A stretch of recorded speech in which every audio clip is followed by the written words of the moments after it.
Life DiBiase.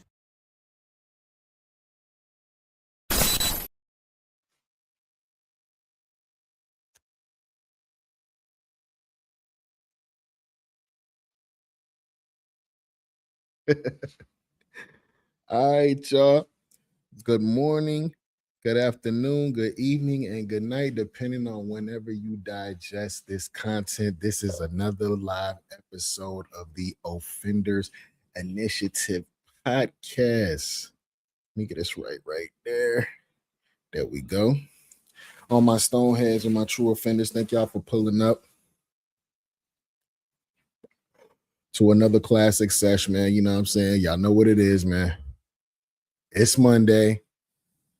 Well, you know what? Before I say anything, salute to JK Distro again for strain of the day, man. Strain of the day today is permanent certs. I have dropped a very, very nice, quick, to the point review on permanent certs, man.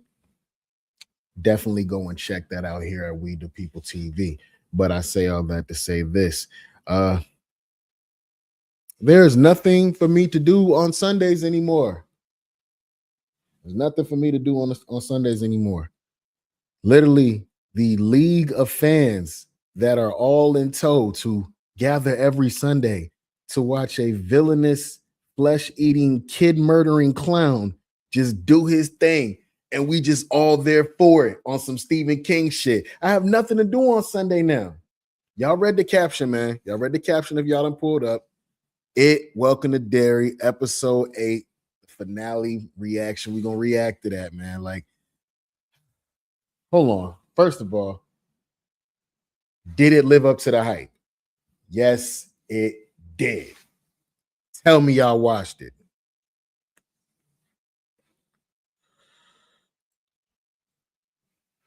Not sure what APY means, but thank you for joining us. Allie Mae, thank you for joining us.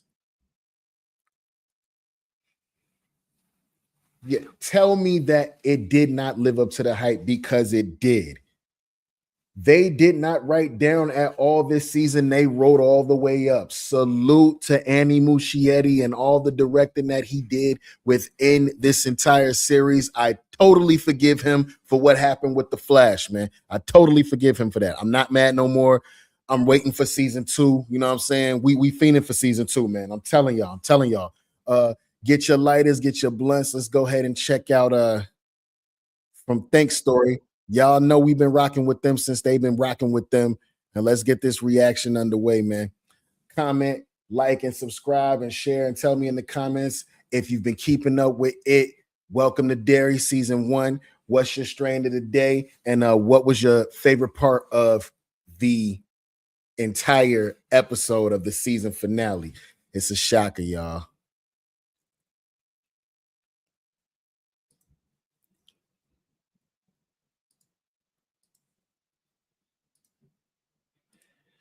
All right, this is by way of Think Story. Let's get into it. Give those good folks a good like, comment, and subscribe. Light up. Battle between good and evil, me requesting a DNA test, and the most terrifying school assembly since Subway Jared visited my school. Seriously, that happened. This massive deep dive is going to answer all your burning questions, from that epic final reveal, Marge's son Richie, and Thank you how for our pulling up. very understanding of the universe will change with time travel? Time travel. Okay, maybe not that crazy, but we'll talk about it. There's also this photo that's been making people go insane on Twitter. I found the source, I know if it's real, and we'll talk about that too. If you've liked my breakdowns this season, leave a red balloon in the comments and make sure to like and subscribe. I'm got you, my brother. I got you. Fallout and Stranger Things, so unlike my ex-girlfriend, you'll want to stick around.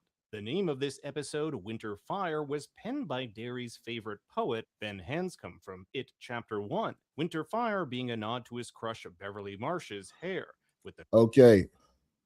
Off top, there are a lot of callbacks to It Chapter 1 with It Welcome to Derry Season 1. Y'all will see what I'm talking about shortly. cold fog freezing the Penobscot River and last week's black spot fire, the title's fusion of cold and fire takes on an even more chilling meaning, and the episode wastes no time getting right into the action. A mysterious fog envelops the town, and bonus points if you caught this baby. Okay, off top, when that fog or mist came into town, that's what I thought it was. Anybody else seen the Stephen King movie, The Mist, with them giant bugs and the military had opened up that portal into another dimension that they shouldn't have been fucking with in the first place? Yeah. I thought this was The Mist off top. That was really, really fire to me. Carriage being flung down the street. Last episode, we saw General Francis Shaw reveal his true intentions with a cosmic entity known as Galoo. It was originally thought that Shaw planned to contain Galoo to weaponize it against the Russians. This is the height of the Cold War, after all. But Shaw reveals to Leroy Hamlin an even more terrifying plan. He doesn't want to unleash it on Russia, he wants to set it loose on America itself. Ain't that about a bitch? Look at him. It's always some motherfucker in the cut that want too much goddamn power and that be on bullshit, man. I'm telling you. Believing the country has lost its way, and the only thing that can get people back in line is fear. And what better thing to get Americans back on the straight and narrow than a sadistic child-killing clown? Francis Shaw had first-hand experience with Galoo back in 1908, when he had a run-in with it in the form of the Skeleton Man. This is the same day Francis saw young Periwinkle in her clown outfit, which suggests this is the night before Galoo kills Bob Gray and takes on the Pennywise persona. The fog is also a metaphor for fear itself. The fear. Why would you want to use this thing as a weapon? It murders children and you know it. Like, this is what I'm saying. Like, you got to go into the minds of these kind of villains, man. Like, honestly, yeah, Pennywise was the overall big bad of this season and this series, period. But it's really the humans that enable him and that kind of slick help him out that are the real big bads. It was really General Shaw the entire time. It settles on every living person it touches like a fog. We know that Galoo feeds off fear, and Welcome to Derry does a great job on explaining how it's the single greatest contributor on whether or not Pennywise kills its victims. There have been many times, not just in Welcome to Derry, where Pennywise could have killed the kids, but didn't. Will Hanlon theorizes that it can smell the fear in our blood. Yeah, that's one thing that I will say. He might have played over his food again with this particular group. I like this whole salting the meat, fattening the pig, making sure these kids have enough of that adrenaline in their system, whatever the fear version of adrenaline is. Cortisol, I think that's what it is. He wants the cortisol in your system. That's what it feeds off of. So the scared of the kid is, the tastier he is. Pause. I don't like it. Fear caused by heightened levels of adrenaline and cortisol. In fact, we'll see Pennywise smell Francis Shaw and state, "I never forget a smell." This is how he knows he's that kid from decades ago. His victims need to have just the right level of fear for it to be worth consuming. And if they haven't reached that threshold, he lets them go to let that fear build. Now, y'all remember, right? Y'all remember how he was strictly hunting kids in It Chapter 1. You know what I'm saying? He was strictly hunting kids. And in It Chapter 2, for the most part, he was hunting kids. But yeah. Season 1, It Welcome to Derry. He was ABG. Pennywise was ABG with it. Anybody could get it. If he was hungry, it's over with.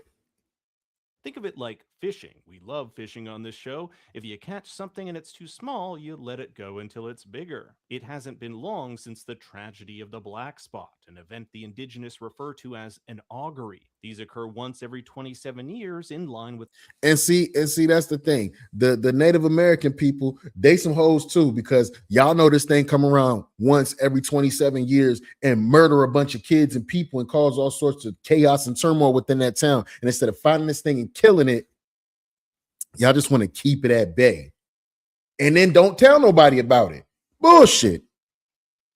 Galoo's feeding cycle and mark his final bloody last hurrah before going into hibernation. In 1962, it was the Black Spot, 35, the Bradley Gang Massacre, and 08, the Kitchener Ironworks Fire, which, if you look closely, you can see Pennywise's wagon there in the intro credits. With this year's augury complete, Pennywise had already settled in for his 27 years sleep. Hold on, y'all. By the way, the little creepy theme music, it was super creepy on this last episode. It was super creepy. Go and take a listen back. Which, if you look closely, you can see Pennywise's wagon there in the intro credits. With this year's augury complete, Pennywise had already settled in for his 27 years sleep, but the destruction of the pillar awoke him from his slumber.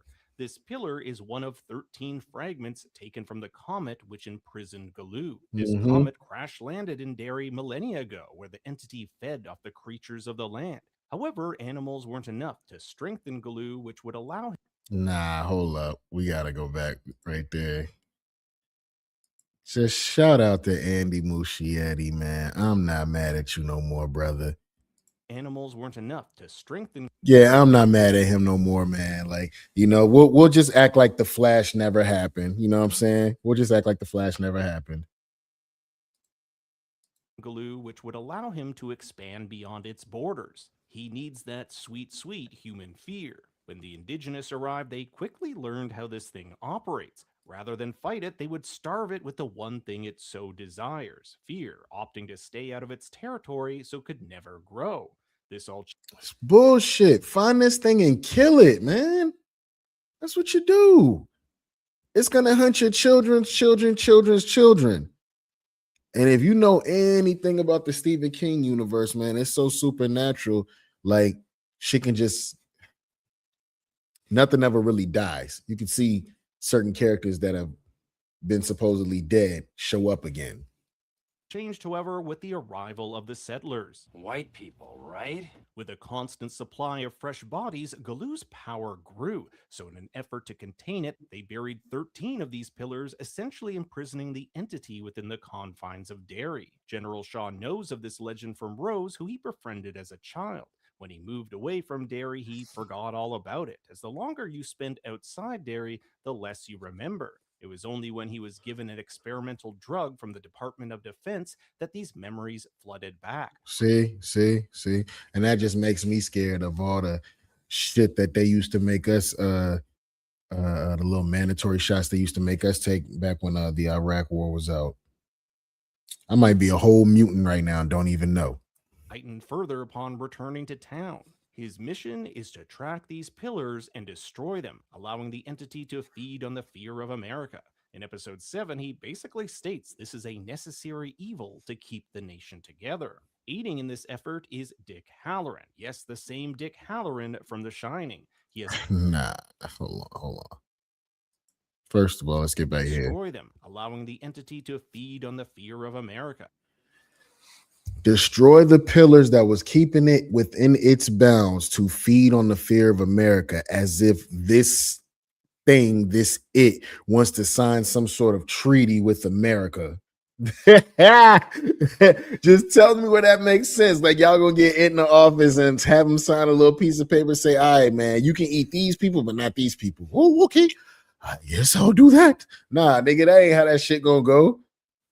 He's named the Eater of Worlds. If he would have got, man, I ain't gonna spoil it.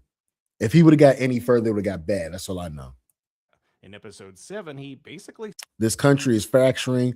I'm only trying to prevent another civil war, while also having a civil war right there within that episode next to the base. Some soldiers got killed on his watch. Civil war this, huh? states this is a necessary evil to keep the nation together. Aiding in this effort is Dick Halloran. Yes, the same Dick Halloran from The Shining. He has a slew of telekinetic powers, including psychometry from The Shining. We're not just gonna act like my man name ain't Dick Halloran. That's like a porno name for real. But Dick Halloran is actually Son Halloran is actually one of the toughest people in this entire series, in my opinion. The nation together. Aiding in this effort is Dick Halloran. Yes, the same Dick Halloran from The Shining. He has a slew of telekinetic powers, including psychometry, the ability to see events, memories, or information by touching objects. This is how he first connected with Galoo in episode 3 by touching the slingshot that attacked it. See, and having powers like that will have you walking around with gloves on, never wanting to touch shit else. Cause man, you would know too much. I don't want no power like that. He can also see the dead. His second encounter with Galoo saw him relive the trauma of his abusive grandfather. At the age of 9, Dick's grandmother, who also shared these abilities, taught him something called the lockbox technique, a way to compartmentalize and lock away all one's traumas, fears, and even dead spirits. It was Galoo who reopened this box, unleashing this trauma and making Dick see the dead. After the Black Spot Massacre, Dick uses this ability to see the dead to follow Seski, one of the local tribe's great leaders who was Seski is related to Rose. She buried alongside one of the pillars. That's how the military was able to acquire and destroy a pillar, essentially creating a way for Pennywise to escape its prison. At the end of episode 7, Pennywise senses that the barrier has fallen, and thus begins his deadly march to free himself from Derry for good. We'll see this fog destroy the leaves and freeze the river. Here's a creepy looking woman with one of Pennywise's red balloons floating in the reflection. The fog provides a perfect... Hold on. And see, that's when I look, you gonna tell me this ain't the same mist from this ain't the same mist from The Mist. We'll see this fog destroy the leaves and freeze the river. Here's a creepy looking woman with one of Pennywise's red balloons floating in the river. Just looking crazy, man. Now tell me this wasn't creepy when y'all saw it, bruh. Look at this lady's face. Reflection. The fog provides a perfect smokescreen for Pennywise's target, Derry High School. He commandeers the school's PA system to gather the younger students. Kids have always been the perfect victim for Pennywise. They're easier to manipulate. Plus, you always need a snack when going on a road trip. If you flip this out around, you can make out a list of names on the principal's desk. These are crew from the show with executive producer and director Andy Muschietti at the top. I love this quick shot of the Derry High School mascot, the Trappers. Not only are the kids and Pennywise trapped, but it harkens back to Derry's history as an early colonial settlement. One of the earliest recorded auguries in Derry occurred in 1741, when an entire settlement of 300 people simply vanished without a trace. This is a dark parallel with what happens to the kids, as soon the standpipe will be filled with missing persons posters. Fun fact, a lot of the names on these posters are crew members from the show. Everyone's favorite mean girl, Patty of the Patty Cakes, brings up Teddy Uris and Maddie Clements when mentioning which of their classmates would have the ugliest babies. Although Teddy never made it to adulthood, his brother Donald, who we briefly see in episode 1, goes on to become the father of Stanley Uris of the Losers Club. Principal Dunleavy, who we saw briefly in episode 2. Okay. I can't just let him narrate this part this way. Like, I got to show this one to y'all. Ain't no fucking way. I got to show this one to y'all.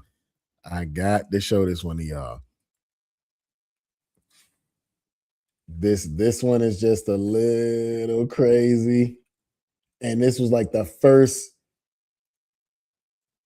Pennywise principal. Let me see. This is like the first scene in the joint. It's crazy. The first scene of the episode. You do this in front of some kids. Hold on, man. Let me see if I can find it for y'all. Y'all not gonna know what I'm talking about until y'all see it.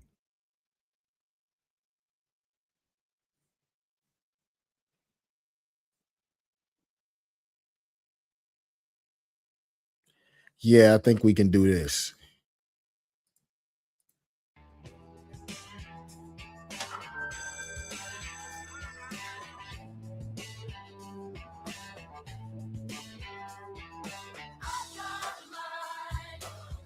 Look at this, y'all.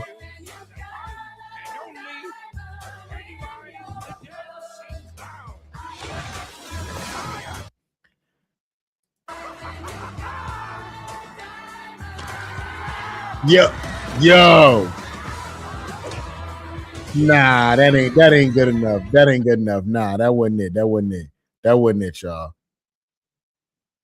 Come on, man. They gotta have that. Pennywise rips the principal's head off,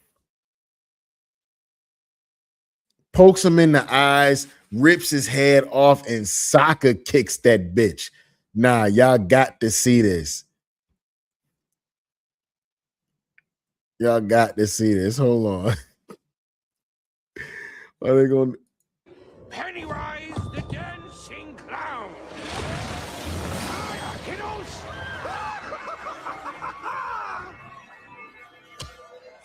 Oh! Oh!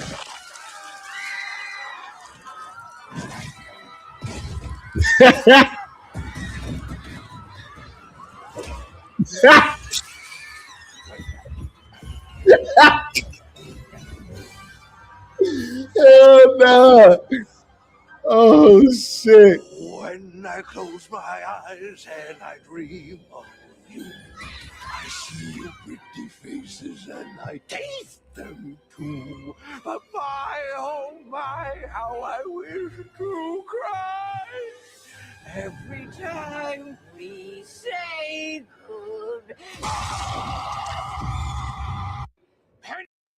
The epitome of they all float down here. All right, let's get back to it, man. Rest in power to Principal Dunleavy, but damn, boy went out bad, didn't he? With his stupendous toupee, is propped up like a puppet in one of Pennywise's most gruesome kills. Pennywise will even serenade us with a song, which is funny considering his daughter Ingrid, at the end of the episode, tells the Juniper Hill staff how much her dad loved to sing. The stage is a combination of the original back in 1908 and the one in his lair when he performs for Beverly in 89. I love the little detail of time to float instead of time to dance. We've never seen Pennywise harness as much power as in this episode, with all this fog. This episode was written right. It was shot right. If you haven't checked this out, man, the entire season is out. You should binge watch it, because if you're like me and you saw this from week to week, you were dying to see what happened next, man. Now y'all can binge watch it. And deadlighting multiple children at once, he knows this is his one big shot at freedom, and nothing is going to stop him. The deadlights are when Galoo shows his true form with these 3 floating orbs. It puts his victims in a sort of catatonic state in which they experience terrors beyond our imagination.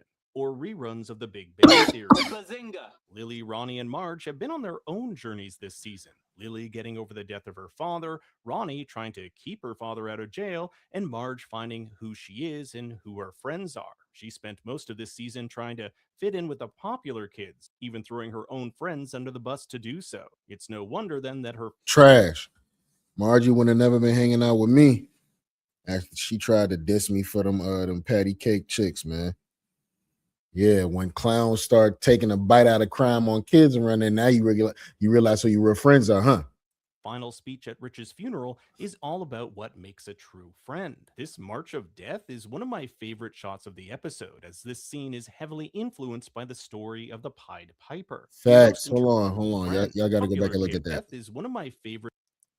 Pennywise had all the kids floating in a winter cold. He just had them floating over the sky. He finna take them somewhere. He finna stock them up. The man was taking groceries home is what he was doing. That's all he was doing. He was finna move to a new crib. He took all his stuff and he had some groceries and he was about to move to a new spot. That's where he was going. He needed some food and he needed a couple of snacks along the way. Shots of the episode, as this scene is heavily influenced by the story of the Pied Piper. In most interpretations of the story, the Piper leads the children with his instrument into a river to drown or back to his cave. A cave is the background of Pennywise's stage. In one So the Pied Piper was a pedophile. Got it. particular version, it's 3 children who stay behind and end up informing the adults and saving the day. Kind of like our 3 kids. Knowing that Will and their friends have been taken by Pennywise, they decide to go after him, armed with Sesky's ancient dagger, which Lily has held on to since her foray into the sewers. Wait, hold the fuck up, right? Hold up. This is what I don't understand. Let's run it back right here, right quick, right? So there's a whole fog that done came over Derry, and crazy shit is happening in the fog. And none of the main characters, you got the kids who are the main characters, but the adults like Leroy Hamlin, his wife, you know what I'm saying? Rose, you know what I'm saying? Like Ronnie's for her father. Like nobody's saying, where are my kids? Let me go find my kids. Horrible parenting. I'm probably gonna say that for the rest of this jump. Horrible parenting. To go after him, armed with Seski's ancient dagger, which Lily has held on to since her foray into the sewers. This dagger is composed of the same material which imprisoned Galoo, and acts as both a weapon and shield of sorts, keeping the entity at bay. They're already way behind, and thus Marge hijacks a milk truck to catch up. There's something oddly satisfying about a Derry truck being used in the town of Derry. By the way, this truck has been seen in the background of several episodes. After getting a frightening call from Pennywise stating that he has his son, Nah, Pennywise called him. Got your son, bitch ass nigga. What you gonna do about it? And then he put Will on the phone. He's like, Dad, is there somebody there? I'm scared. And the question that Pennywise asked him when he got him on the phone, Pennywise is a bitch ass nigga. He's really petty. He calls up Leroy Hamlin and said, what scares the man that fears nothing? And then that's when he put him on the phone with Will. So he's in possession of Will. He has Will. It has him. Sheesh. Leroy Hamlin goes full Liam Neeson and enlists the help of Dick. That sounded weird. It's interesting to note that in this call, Leroy threatens Pennywise, stating that if he harms his son, he'll rip out his heart. It will be his grandson Mike, 54 years later, that will kill Pennywise by ripping out his heart. But back to Dick. He's not been doing so great since the black spot. In fact, he's on the brink of killing himself with the onslaught of undead all around him. It's kind of okay. So Leroy is about to go ahead and take himself out, right? And it's merely because he says something about he can see the dead. He used to have them locked away in a little lockbox in his mind or whatever, and they weren't to come out. But Pennywise opened up that box, and now he can see the dead again. And he says, if I don't speak to them, they'll act like they don't see me. He said, but the moment you speak to one of them, they all start speaking to you, and their voices, they never stop. And now they're telling him they want him to join him, which is what's leading him to go down the path that he's going down. But I ain't gonna lie, ain't no way I'm sitting up every day and I see shit like this just chilling in the room with me. Somebody gonna have to give me some medication. I'm gonna have to go and get some of that good army medication, if y'all know what I mean. Of killing himself with the onslaught of undead all around him. It's kind of ironic that the alcohol influencing his decision is called Old Granddad, when it was his granddad who started much of his trauma to begin with. Leroy pleads to Dick, asking for his help to get his son. Dick's powers might be the only thing to track Will, and ultimately he agrees to help. We'll see the fog creep along the river toward the old deadwood tree. This is the same tree Nakani and her friends passed when they went to retrieve. Let's not play like like Hollering didn't tell Hanlon, yo, nah, fucking with you got my mind messed up, man. I should put a bullet in your ass. You take you and me about this motherfucker, you know what I'm saying? But yeah, once he told him that once Hanlon told him that it has my son, that's when he stopped and was like, I'll help.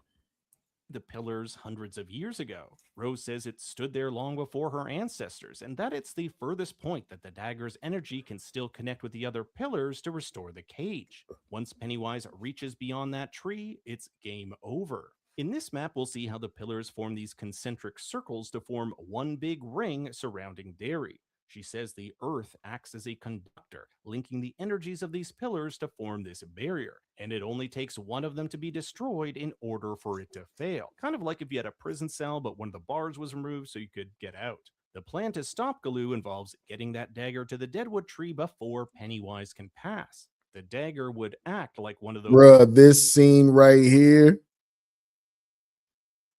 I saw online somebody said maybe Andy Muschietti should shoot or have a part in shooting the Batman for James Gunn in the DCU. Look at this scene right here, y'all. This is Pennywise in some bat, eagle, bird thing about to get these kids, man. Shit was crazy. Those pillars refortifying the barrier and trapping Galoo once and for all. But they don't know where that dagger is, and this is where Dick comes in. By giving him a tea made of Maturin root, Rose says that she can stop the voices in his head. Maturin root was the same root Mike used in It Chapter 2 to give Bill his psychedelic vision that allows the losers to perform the ritual of Chud, a ritual the losers believe will destroy Pennywise for good.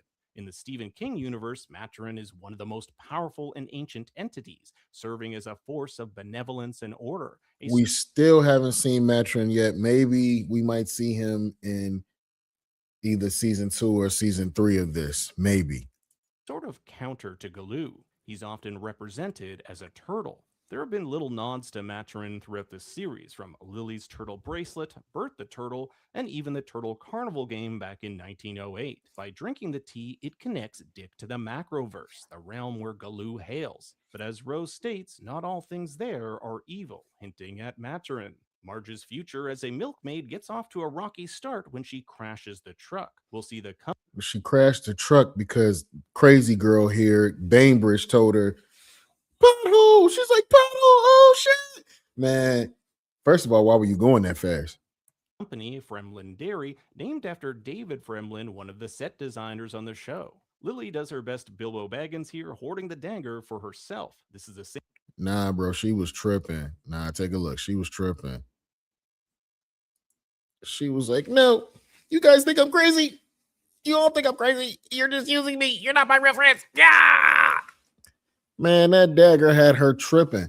But you don't find out until this episode that the dagger is like driving you crazy. Now, it is hinted that she on some bullshit ever since she got a hold of the dagger within the episodes, because it's like she won't let go of it. She won't tell nobody she really got it.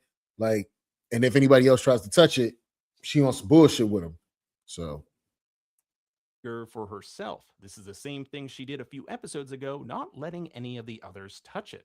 It has a sort of hold over those who possess it. Man, she was like Bishop with the gun in that shit, man. Rose tells us that the dagger does more damage the further it is away from its home, home being the Niebolt house, under which lays the cave system where the shards were first discovered. Lily wants to go back, believing she'll get them all killed. For the last year, she's felt responsible for her dad's death, and the last thing she wants to do is be responsible for Marge and Ronnie's. The girls eventually smack some sense into her, with Ronnie stating, "This isn't you. You're a lifeboat." So my question is, are you an anchor or a lifeboat? Yeah, she's a lifeboat. They had to tackle that dagger out of her hand for her to stop tripping because of its supernatural mystical powers. If she wasn't crazy, she a little crazy now. A callback to when Lily told them a story about two types of people in this world, anchors and lifeboats. They decide to take turns carrying the dagger as they reach the frozen river. That was a good move. Marge said, we're going to trade off who holds the dagger since it's driving everybody crazy. They get to the edge right here, and the dagger starts glowing, because you know when the dagger glows, that means Galoo is around. That means Pennywise is around.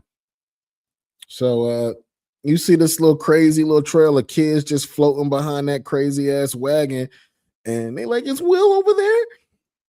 Ronnie, tough guy, strong black woman, strong black young queen, said, we finna go find out. Their horror, Pennywise has already started his march toward the Deadwood. They rush to find Will, but they can't get him down, and it's only a matter of time before Pennywise is alerted to their presence. The dagger barely keeps him at bay, but he's able to grab Marge into the fog, where we get two of the episode's biggest reveals. The first is that Pennywise refers to Marge as Margaret Tozier, Rich Tozier's mom, the future mother of Rich from It Chapter 1. And it makes sense. Like Rich, she uses humor as a defense mechanism, does voices and impressions, and both wear thick Coke bottle glasses. Rich is most likely named after Rich Santos, who sacrificed himself saving Marge in the black. Oh, man, that's still sad. Oh, that's still sad. Oh, man, that still hurts. Black Spot Massacre. Pennywise will say, Beep, beep, Margie. a callback, or should I say, call forward to what he'll taunt Richie with. Beep, beep, Richie. But the reveal that has me really excited is how Pennywise perceives time. To him, the past, present, and future are the same. Tomorrow, yesterday, it's all the same for little Pennywise. He's Okay, that's a big reveal. Pennywise, godlike, otherworldly powers have him view time not in a forward going on type situation. He could see everything happening at once. Like he even knew when he was about to die, which is what he told Margie. He was like, your son, you give birth to your son, and him and his loser friends are the ones that supposedly bring me my death. He was like, but that can't happen if I get rid of you right now. So, he tried it. So we'll see what happens. already seen the events that have played out in the future, and by killing Marge, he hopes to kill the woman that will one day give birth to the man that will kill him. A little bit of a Terminator vibe here. If he can't perceive time, that means he doesn't know when he was born. The seed of your stinking loins and his filthy friends bring me my death. Or is it birth? He doesn't know because he sees time all at once. He doesn't really know when he got here. He sees everything happening at once. Sheesh.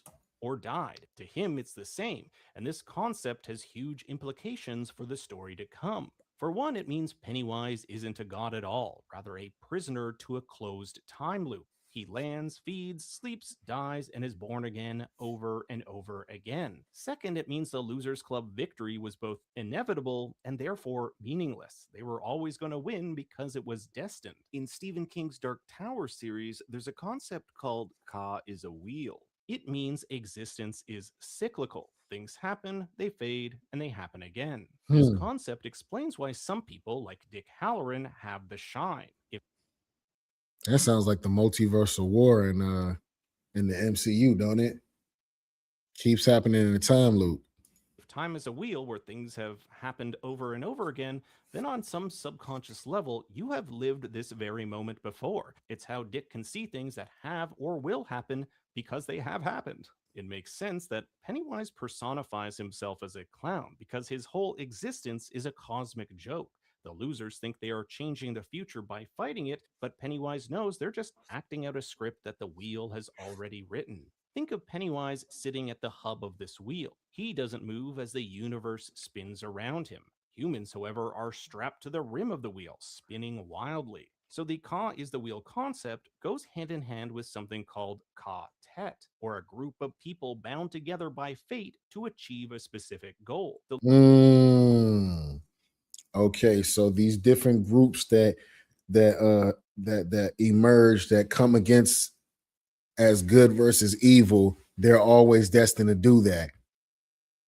I wonder how it can try. Maybe the entire time it's been on Earth, it's been trying to change its fate because it knew when it was gonna be taken out. Losers Club are a textbook example. Fate brought these kids together to complete a turn of the wheel, only for it to repeat once again. The ending of It Chapter 2 suggests that the losers successfully broke the loop. The scars from their blood oath vanish, and the losers no longer forget their memories of Derry. The problem for Pennywise is that he knows his fate. There's just nothing he can do about it. I hope this time thing is something the show starts to smooth out because I'm sure many of us still have a lot of questions. Even Marge asks, what if Pennywise goes back in time and tries to kill one of her parents? If, for example, Marge's parents died, she'd never be born and could never give birth to Rich, who's pivotal in killing Galoo. Well, it wouldn't be that. She's thinking of it in the wrong way, there's a lot of people online right now on Twitter that's thinking about it the exact same way, that Pennywise can time travel. No, but he can go into the consciousness of himself back at that time and see what's going to happen. He can try to take out certain people on some Terminator shit to make it so that this person was never born, this person never met this person. He could try that, but inevitably his fate is what it is. It's what happens in chapter 2. Or is it? Welcome to Derry, ending with a chapter 1 beside it, and the producers already stating that the next 2 seasons will take place in 1935 and 1908. Both years in Pennywise's cycle, Marge's line about family members hint we'll see even more familial connections linking season to season. But if the losers can break this wheel, does that mean Pennywise can too? Can he find a weak link in this chain of events that will set him free?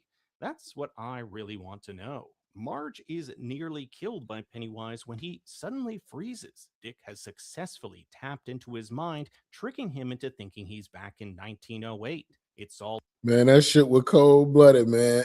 Pennywise was in that bitch tripping. He was like, "Fuck is this? I ain't no clown." He smacked the shit out of the little ringmaster dude. He was like, "I ain't no fucking clown." That dude smacked the shit out of him. He said, "That's the fuck you are." He was like, "Oh shit."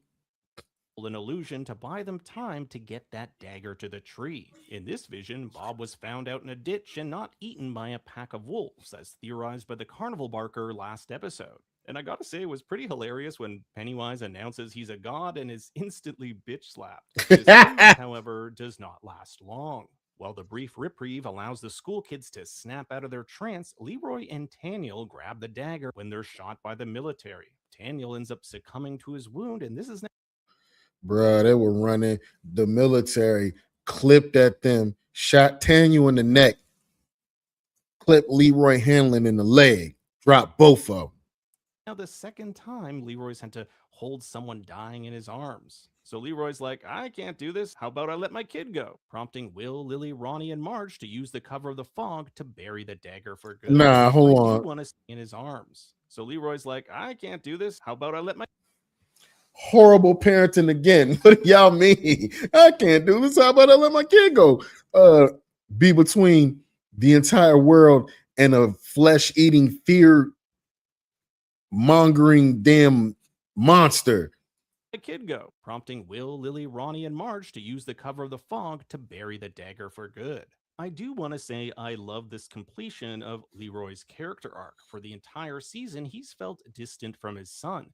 Will doesn't like the things he likes. His son is more interested in science and nerdy things than sports and fishing. But now he's learned to accept and love his son for who he is and not who he wants him to be. We've Wow.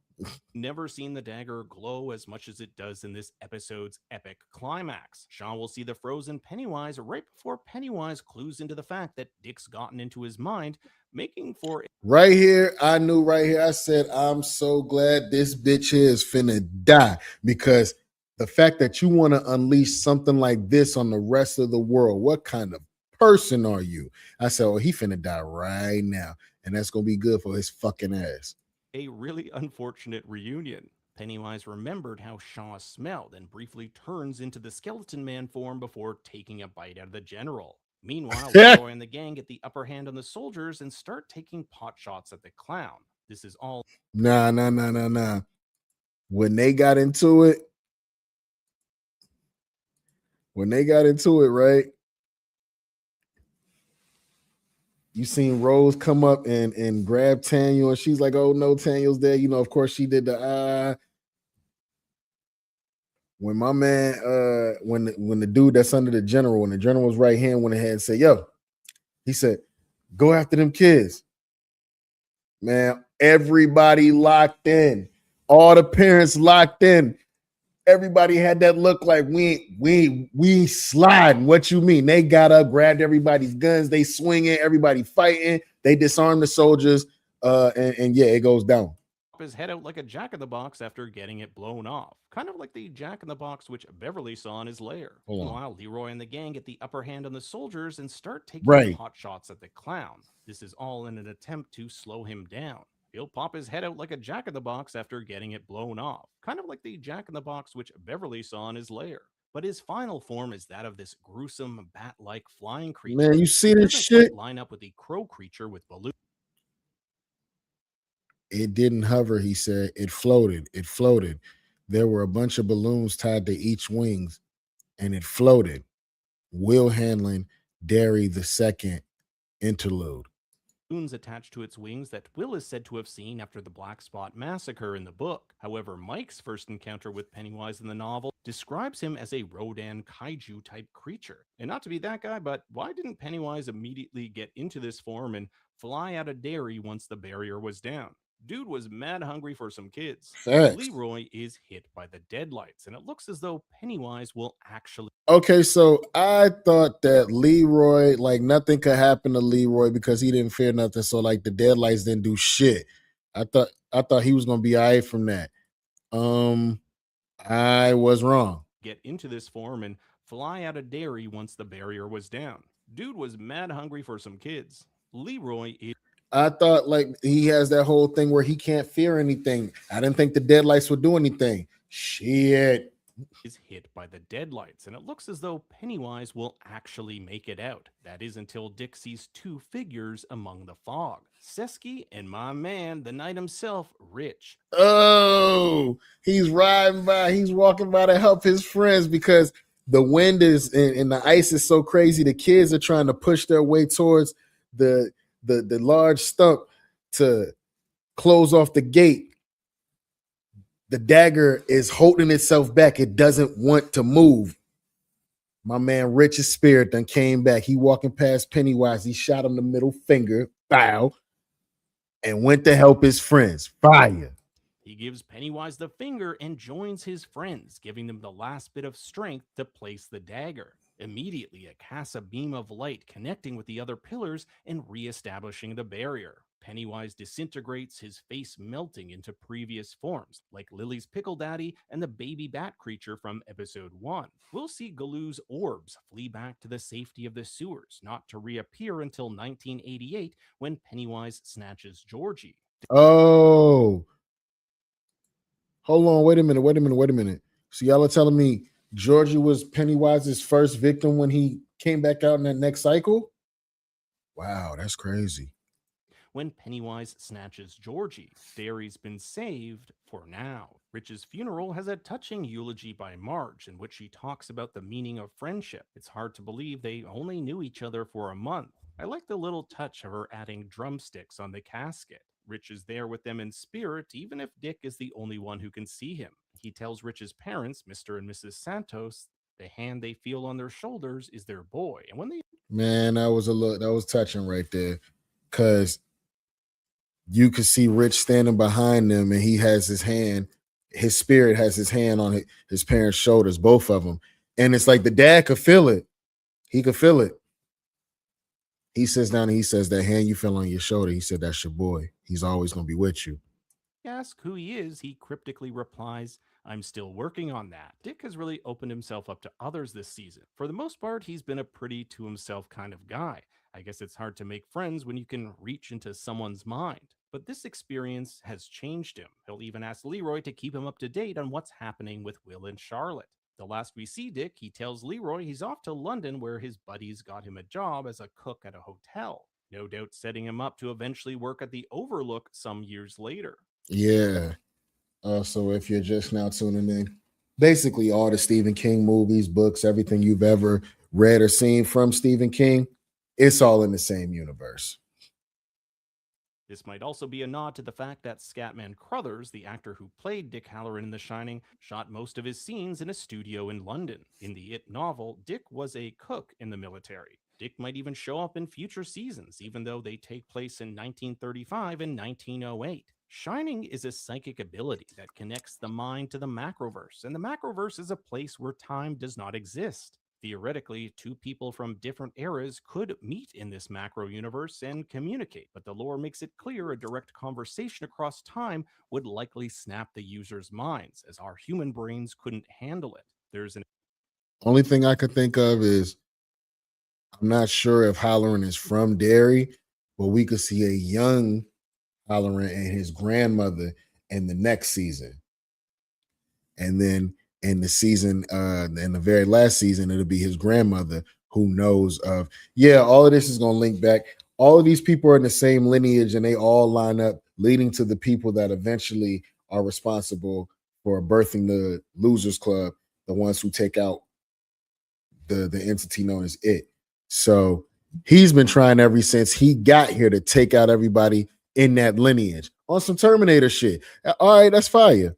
exception, however. Someone who shines can communicate with someone dead from another time and survive. In Doctor Sleep, adult Danny Torrance is able to communicate with Dick Halloran, who had died years prior. So don't count Dick out appearing in future seasons or his own spin off. You might have also caught Dick saying au revoir. Just stopping by to say au revoir. His past is still shrouded in mystery, and when he first encountered Galoo in episode 3, we got this brief glimpse of Mardi Gras style mass, making me think he has some connection with New Orleans. New He probably does. Orleans being a former French colony before it was purchased by the United States. The last we see Marge, she sees one of Rich's paper planes. She'll go on to stay in Derry, later marrying a dentist by the name of Wentworth Tozier and go on to have Rich. Lily has finally made it to her father's grave. She was lightly chastised by her mother for not visiting, but you can kind of see why, considering she blamed herself for his death. Now she's gotten over it. She's changed, as signified by the little butterfly that lands on the tombstone. She'll go on to remark that everything in Derry looks peaceful from up in the standpipe, like almost nothing ever happened. Yeah, bullshit. That's its powers. Once it goes away and goes to sleep, the town goes to acting like it's supposed to act. That's the effect Derry has. People are quick to forget, just like they brushed aside the Black Spot Massacre as an electrical fire. Soon they'll all forget that dozens of children almost floated to their deaths. If the plan from last episode is still in play, Ronnie, her grandmother, and Hank Grogan are off to Canada. Remember that Hank was pronounced dead at the Black Spot after his burned clothes were placed in the remains by Right. Charlotte. Their first stop is St. Stephen, New Brunswick, which shares a border with Calais, Maine. Calais is a location featured in such King works as The Institute, Black House, and the Dark Tower series. Even the name Stephen could be a nod to Stephen King himself. Will and Ronnie finally get to have that kiss. He hopes Ew. that by continuing to write to her, she won't forget him like most folks who leave town. We know their love won't last, as Will end up getting married to a Jessica Hanlon and remain in Derry. I like this last shot of Ronnie sucking on 2 lollipops, echoing the first time we saw her in episode 1. There's a lot of fun callbacks like this in the epilogue, such as the thank you for visiting Derry sign in the final episode, juxtaposed with the welcome to Derry sign in episode 1. Leroy's been dishonorably discharged from the military. Yeah, he told them, they said they'll let me walk away if I act like I ain't know nothing. Hold on, did they say he was honorably or dishonorably? Hold on. Callbacks like this in the epilogue, such as the thank you for visiting Derry sign in the final episode, juxtaposed with the welcome to Derry sign in episode 1. Leroy's been dishonorably discharged from the military. Dishonorably discharged? Ain't no fucking way, boy.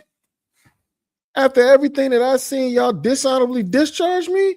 Nah, somebody gonna have to play ball with me so I don't tell nobody what I know. In fact, he's done with the military entirely. He's lost his faith in them after everything that's happened, making a deal that if he keeps his mouth shut, they'll let him walk away. Rose asks Leroy and Charlotte to take her farm. After the death of Taniel, the place is too much for her. She also wants them to join her in making sure no one ever tries to reopen the cage. Plus, they know they'll be safe for another 27 years. The Hanlons were originally going to leave, but surprisingly, it's Charlotte who wants to stay. Remember, she was always one to never back away from a fight, and now it seems like she and Leroy are on the same page to, quote, take on missions together. Leroy grew up on a farm, so this is perfect for him. In fact, we'll see Leroy in It Chapter 1 in a delightful scene where he teaches his grandson Mike how to slaughter a sheep with a bolt gun. Now everybody said once the timeline goes forward, this is Leroy Hanlon, and this is Will's son, Mike. I'm not sure where Will is at this point, but there's no way that he forgot what happened 27 years ago with that clown trying to eat these kids. Ain't no way. One, in a delightful scene where he teaches his grandson Mike how to slaughter a sheep with a bolt gun. But I gotta say, the icing on the cake of this already fantastic finale was the tag at Juniper Hill. This is where Ingrid Kirsch, aka Periwinkle's been taken following the events of the Black Spot. She's gone full-on cuckoo, talking about how her dad died to wolves. But there's something that calms her, this record. This is the same record that played in her home when Lily visited in episode 6 and appears in her home in It Chapter 2. This is a Danish song from the 1930s and has some pretty creepy lyrics when you think of it in terms of Ingrid's love for her father. It reads, "It is the loveliest thing I know to think of you, and all my deep love I will forever bestow upon you. To be loved by you must be a wonderful dream to carry. Give me your heart, and I promise you, you will get mine in return." Fast forward 20. Did she seem like she was oddly? She did, yeah. She did seem like she was oddly too close to her father. But it's like she lost her father when she was young. What do you mean? 6 years to 1988. This is shortly before the events of It Chapter 1. We're still with Mrs. Kirsch, who's now 88 years old. She's painting her hand as Periwinkle touching her father, an image which was seen in episode 7. Screaming alerts her to commotion down the hall. There, Elfrida Marsh, mother to Beverly Marsh, has committed suicide, an event which frames much of Beverly's story in It Chapter 1. We'll even see her trying to comfort her father, who pushes her away. Ingrid says her staple line, "You know what they say about Derry, no one who dies here ever really dies." The same thing she said to Lily in episode 6. There is a theory out there that Elfrida Marsh is Lily Bainbridge, who grew up, changed names, and became Beverly's mom. There is a Hart Alvin Marsh Beverly. How y'all feel about that theory? She grew up and became Beverly Marsh's mom. Is a Hart Alvin Marsh Beverly Dad's graffiti in the girls' washroom. But let me know what you think. The actress who plays older Mrs. Kirsch is the same actress who plays her in It Chapter 2. I personally think that the Mrs. Kirsch we see in Chapter 2 isn't real at all. She's not. You got to remember when Beverly went outside and she looked at the building she just came out of, the building was run down and abandoned. There was nobody in there. That was it. Be 116 after all. But now that we know the real Mrs. Kirsch was there the day Elfrida died and Beverly saw her, that might just be the form Pennywise took to spook her. That creepy old lady she met the day her mother died. Let's take a moment to talk about this photo showing Pennywise's wife that's been making the rounds on Twitter. I can confirm that this is real, and the source is the actress who plays young Periwinkle's Instagram account. But we never see Ingrid's mom in the show. What's the deal? I think there are two possible answers. Either they shot a few scenes for future seasons of the show, or she was simply cut from the final edit. This is something I hope the producers will address, as I think it would have been really cool to see Pennywise's wife. As of the writing of this video, a season 2 has not been confirmed. However, both ratings and reception of the show have been good, so It definitely has been confirmed. really hope it's a go. It's supposed to be set in 1935 and feature the Bradley Gang Massacre. But now I turn it over to you. What did you think of? Salute, salute, salute. Again, to Think Story. That was really, really a great ride, a great sesh. I'm fried, died, laid to the side. I'm telling y'all right now, Welcome to Derry season 1 was fantastic. The writing, the shooting, the suspense, the horror, Stephen King, Annie Muschietti. 10 out of 10 from me, man. And this sesh was a 10 out of 10. And that's how we wrapping up Monday, man. This another one, man. Offenders Initiative Podcast. Your boy Slave DiBiase, and I'm out.